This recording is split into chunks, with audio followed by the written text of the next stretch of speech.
பசங்கனாலே ரொம்ப கல்நெஞ்சக்காரி. நான் கூட அப்படிதான் நினைச்சிட்டேன். பட் அவனோட லவ் ஸ்டோரியை கேட்டதுக்கப்புறமா என் தாட் சேஞ்ச் ஆச்சு. சரி, பசங்க கூட இவ்வளோ குழந்தையா இருப்பான்னு. அவனோட லவ் ஸ்டோரி அவன் ஃபியூ டேஸ் பேக் ஒரு நாள் கால் பண்ணான். மிடில் ஆஃப் தட் அழுதுட்டே இருந்தேன் 30 மினிட்ஸ்க்கு கண்டினியூஸாக. ஏன்னு கேட்க முடியல என்னால். அப்போ அவனே சொன்னான் தட் பிரேக்கப் ஆகிடுச்சு. சரி, ஓகே, ஃப்ரெண்டை சமாதானப்படுத்தணும்னா அவன் கிடக்கிறாரா, சரி ஓகே விடு, அவன் உனக்கு ஒத்து இல்லை அப்படிலாம் சொன்னான். பட் அவன் கொடுத்த ரிப்ளை என்னன்னா, அவன் என் வாழ்க்கையில் ஒரு பொக்கிஷமா எனக்கு கிடைச்சாடி.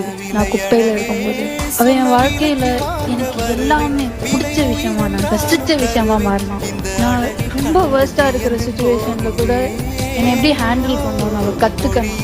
எனக்காக அவள் எந்த எக்ஸ்டென்ட்டுக்கு வேணாலும் போவேன்ற அளவுக்கு அவள்